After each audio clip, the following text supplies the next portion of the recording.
Oh, hello and welcome to What We Talking About with Jamie Jakes. I am him and I am here to talk to you guys about some breaking news. Deshaun Watson out for the season. He requires season-ending shoulder surgery for a fracture he sustained apparently early on in the game against the Ravens in a win this past weekend.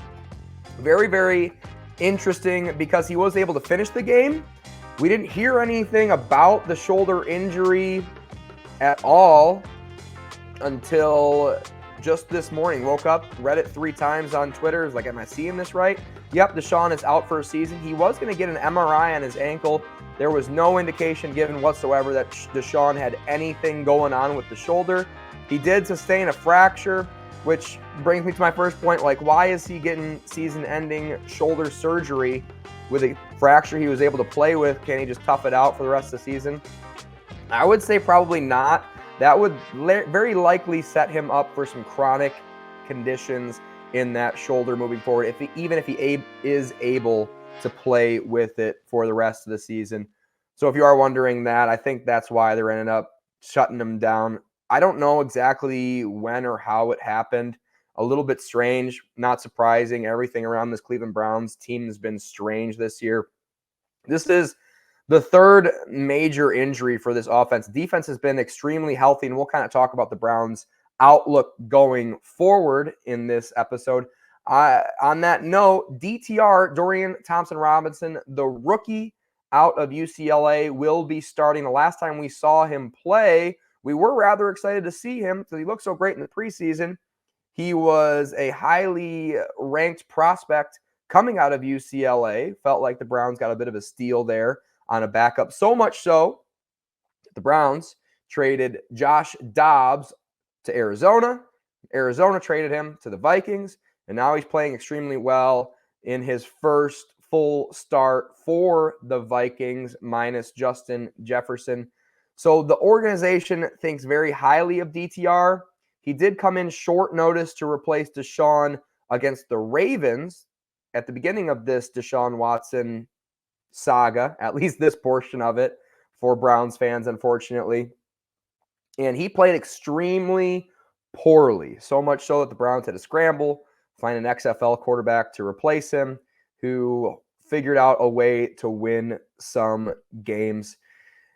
The outlook for the Browns fantasy football-wise, if you are concerned, I would say Amari Cooper probably not going to have the finish that we were looking for out of him. I would say still start him next week because Amari Cooper only takes 1 or 2 catches for him to have a great fantasy football day. If you are in dynasty leagues, I would potentially kick the tires on DTR if you do have a super flex, especially if you do have Deshaun Watson on your team, who's going to be on the IR all year. It is probably coming right up to that trade deadline. It is the trade deadline in my dynasty leagues currently. A lot of things are happening.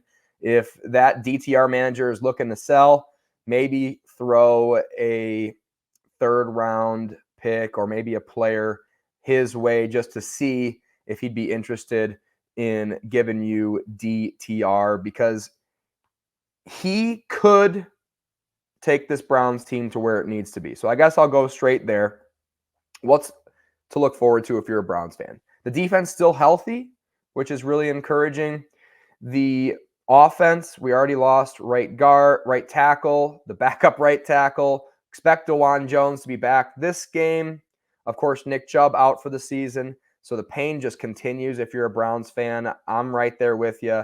It is really, really hard to watch sometimes because it just feels like no matter what, something happens bad to the Browns. And here we are. They are currently in the playoffs. Deshaun Watson, whenever he's in, the Browns tend to do well. And that, in my opinion, is more despite Deshaun Watson than because of Deshaun Watson. In my opinion, all this Browns team needs to make a legitimate run at the Super Bowl is an average quarterback. In terms of EPA, other metrics, QBR, passer rating, pretty much anything that you could find as a stat for a quarterback other than wins and losses, Deshaun Watson has been below average, right around that 22nd, 23rd range in quarterbacks for QBR and some other metrics that I won't bore you with here. All that to say that if DTR comes in, now that he's more comfortable with the offense, he is going to be taking starting snaps in practice all week. What we didn't know at the time with that Ravens team is that they are the second best, without question, in my opinion, the second best defense in the league, which, throwing out a rookie quarterback from UCLA to the proverbial Wolves, even though it was a home game against the Ravens, did not go well. Maybe he has a massive bounce back game. We've seen it out of other quarterbacks, not saying he is anywhere on the same planet as CJ Stroud, but CJ Stroud really, really struggled. He didn't throw as many picks as DTR did early in the season, but CJ Stroud, Anthony Richardson has really, really struggled early on, and Bryce Young still struggling for that matter in Carolina. DTR can take this team to a playoff. The defense can take this team to the playoff. DTR can kind of facilitate this defense going to the playoffs, and then you punch your ticket and anything can happen for the Browns. DTR looked really, really good in preseason. He looked like he was going through his progressions, and then he just looked kind of lost, got punched in the mouth early against the Ravens, and that was kind of a wrap on his day. He is a mobile quarterback, just like Deshaun. Obviously, a lot smaller of a quarterback compared to Deshaun Watson.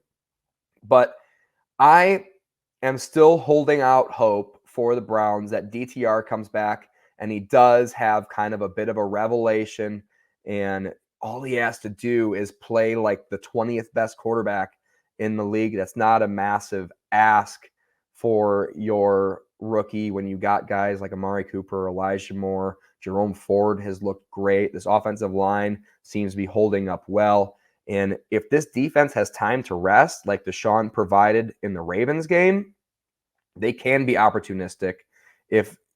Even if we win the field position battle in special teams with DTR, this Browns defense can carry a mediocre offense to the AFC Championship, to the Super Bowl still.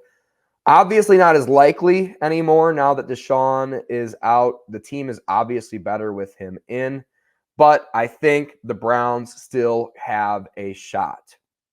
Which brings me to my final point for this episode, where I'm really struggling emotionally as a Browns fan, is who am I supposed to be angry at? Because earlier in the season, earlier in my Browns fandom history, I was always able to get mad at Stefanski, get mad at Andrew Berry, get mad at Deshaun Watson for what was going on with this team, despite the success that they were having. And now I'm just left with, like, I can't be mad at Deshaun anymore. He's got a legit broken bone in the shoulder. You can't fake a broken bone. I don't even think I can be mad at Stefanski at this point, because it's not like he's pressuring Deshaun to get out there early, saying things like it's just a bruise, he'll be back next week against the Ravens. If any anger is necessary, it will be at Andrew Berry, and it will be determined by the next couple of games that the Browns play with DTR at quarterback. If DTR comes out and plays average, Andrew Berry's a genius. The Browns are a legit Super Bowl contender still. And despite some massive injuries, this team can make it all the way. If DTR comes out and lays a couple of eggs against the Steelers next week, it is at Cleveland, which is very beneficial to DTR, of course. He will probably have a healthier offensive line than we saw the Browns have with Deshaun as they beat the Ravens last week. They go out and beat the Steelers. I believe that would cement them in second place in the division and just about guarantee a playoff spot in the AFC. Now that we saw the Bills lose, now that we saw the Bengals lose to the Texans, we got a shot here, okay? So let's not get mad at anybody. Let's, take a couple of seconds and be like, that really sucks that Deshaun's out for the rest of the season. But let's be a little bit optimistic. Let's believe in DTR for a second. Give him the benefit of the doubt. Give him enough sample size to show us if he sucks or if he's good. And we will go from there. Please subscribe to the channel. We've been a channel for about 4 months. We have over 100 subscribers already. We're very thankful if you are a returning subscriber. You are an OG subscriber to this channel, and we are going to up the production value as you guys continue to watch and share it with your friends. So we really appreciate it. My name is Jamie Jakes. Thank you, and good night.